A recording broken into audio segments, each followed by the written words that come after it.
Welcome back. You're watching the second episode of Psych with SOKZ. This week I'm going to talk to you about depression. And I know it's a really morbid topic, but a lot of us have gone through it at least one time in our lives. So, what is depression, you ask? Now, I'm not here to diagnose anyone, insert legal disclaimer here. I'm just here to share information with you. I'm going to talk about depression in general, but I want to give you the information that you may or may not take on board. And if you do choose to take it on board, then you can contact your local GP and get a referral to a registered psychologist. That will then do further assessment and a clinical interview and find the best possible solution and treatment for you. Now, depression sits under the depressive disorders category. So there's a range of depressive disorders that could fit your specific situation. What is depression, you ask? Well, some of you may think it looks like this.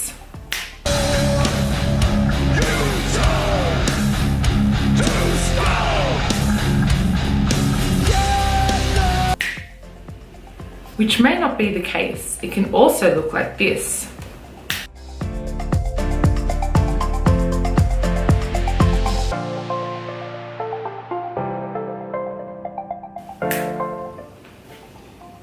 Now, I know what you're thinking. We know depression comes in all shapes and sizes. Does depression really have a face? You could be from any walk of life and deal with depression. Whichever way it presents, depression is really hard to deal with on your own. What are some of the symptoms of depression? You might wake up one day feeling overwhelmed, tired, unmotivated, not confident, sad, lonely, desperate, whatever it is. Those are signs of depression. When you don't want to go out anymore and you don't want to socialize and you're overworked and you're over life, those are signs of depression. When you're run down, tired, sleepy, can't wake up, those are signs of depression. Now, it's not all of them and it's not just some of them. These things are attributes to depression. If you have thoughts like, people would be better without me, I'm not good enough, I can't do anything right, nothing ever goes right for me, I'm a failure, it's my fault, those are signs of depression. Now, there's probably going to be a lot of times that we feel depressed. Whether we had a relationship breakdown, our work sucks, we don't have enough money to go on a European holiday. But when depression becomes so debilitating that you can't get out of bed in the morning, that really eerie voice in your head that tells you you're not good enough, that you're hopeless, that you have no purpose in life. Why would she want to date you? Why would you get that raise? Why? It's that incessant negative automatic thought in your mind that tells you you're not worth it. Now, that voice you can't get rid of. As much as everyone tells you to get over it, it's not that bad, you're being a drama queen. People don't understand that this voice in your head is eating away at your thoughts day and night. And when I mean day and night, you can't block it out from every other thing that you want to be thinking about. Those positive thoughts that you want to stream through. It's constant in the back of your mind, telling you that you're not good enough, that nobody cares, that you won't get that raise, that she won't date you. Those are the things that drive people insane. And when someone explains depression, they're really talking about this voice. Now, they know it's irrational. They know that this is not what real life is about. They know all those things.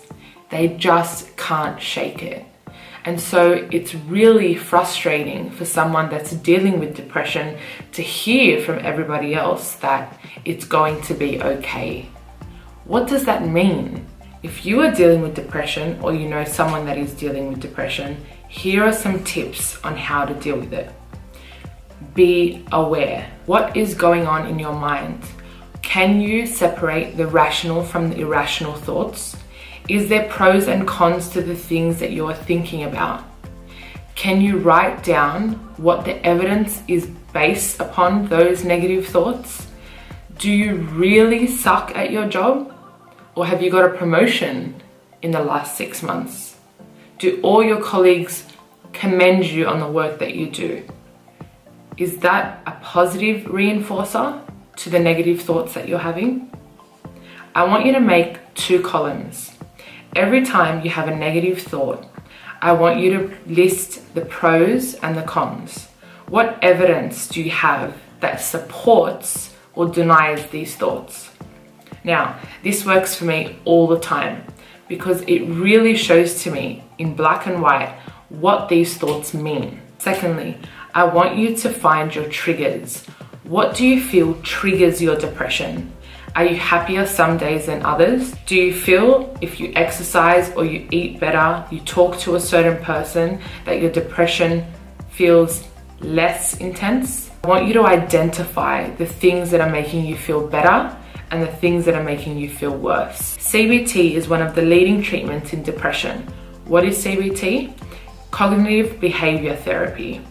What we want to do in CBT is change your cognitions, your thoughts, and in turn, your behaviors will change. Now, you can do this on your own through many self-help management strategies. Writing those lists is one of them. Secondly, I want you to identify your positive thoughts. What makes you feel good? I want you to write a list of things that you want to achieve and a list of things that you feel are holding you back. What we want to do to battle depression is change those negative thoughts.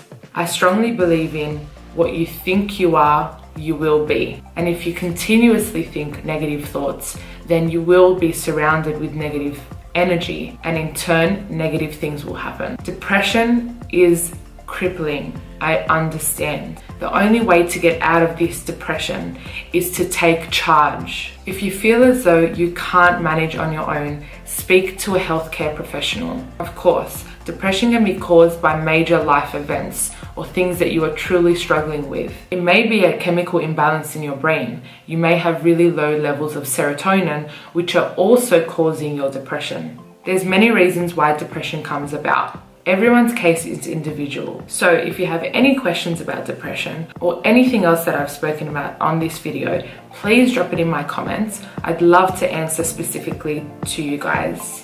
Further down the track, you guys can ask me questions and I can answer them specifically to suit you. Thank you for watching today's episode of Psych with SOKZ. I'll see you next week.